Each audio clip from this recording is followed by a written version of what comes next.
Com a guia em vaig formar en l'agrupament de les guies de França que existia en la capella francesa d'aquí a Barcelona, que en un moment donat la germanor de noies guies, que malauradament ha desaparegut, em van demanar que si els hi volia fer de comissària internacional, i que en aquell moment ja existia la DDE a nivell de nois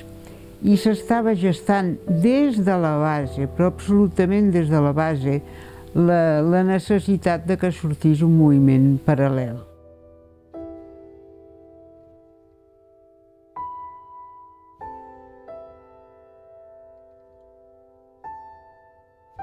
La col·laboració i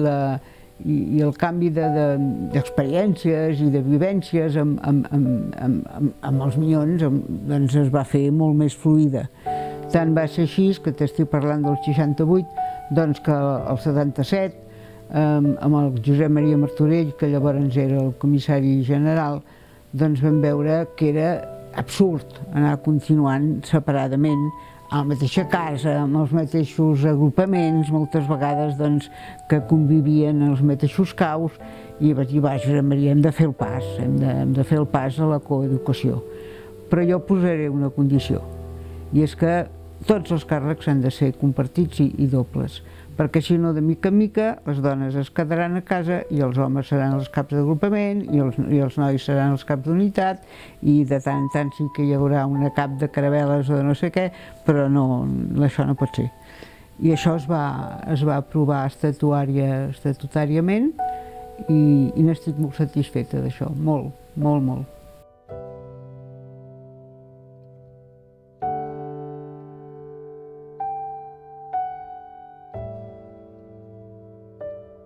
Jo crec que a hores d'ara continua sent un moviment atractiu per a la joventut, però hi ha molts més atractius que segurament capten a la joventut o que els atrauen. I no deixa de ser un moviment que demana molt voluntariat, que demana molt esforç, que demana molt l'entrega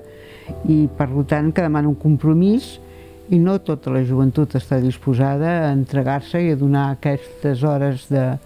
de la pròpia vida al servei d'una comunitat, al servei d'un país, al servei dels altres, i això és un repte que reps molt més que no dones, i això no n'ets conscient quan estàs fent de cap, però ho constates, i tant si ho constates. Ho fas perquè vols, perquè creus que val la pena, i perquè no esperes res a canvi. I reps molt més del que t'esperes. Coneixes la gent de com viuen, de com estan, en quines condicions, i a vegades gent molt senzilla. Jo tinc amigues a Brasil que a hores d'ara encara són amigues, però profundes, i vaig ser l'any 2006 com a presidenta d'una fundació que m'he dedicat una temporada llarga de desenvolupament a través de la cultura, i vaig agafar el telèfon i vaig dir, Lucia, vou para o Brasil,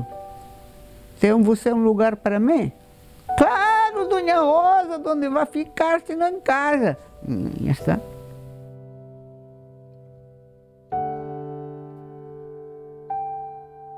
Sincerament, en aquell moment em va agafar absolutament desprevinguda, perquè vaig pensar en el pare.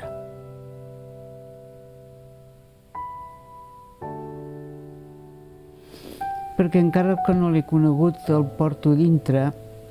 suposo que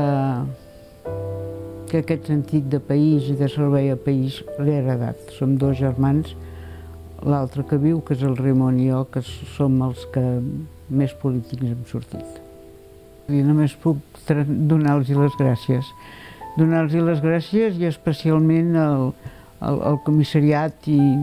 sé que ara ho dieu d'una altra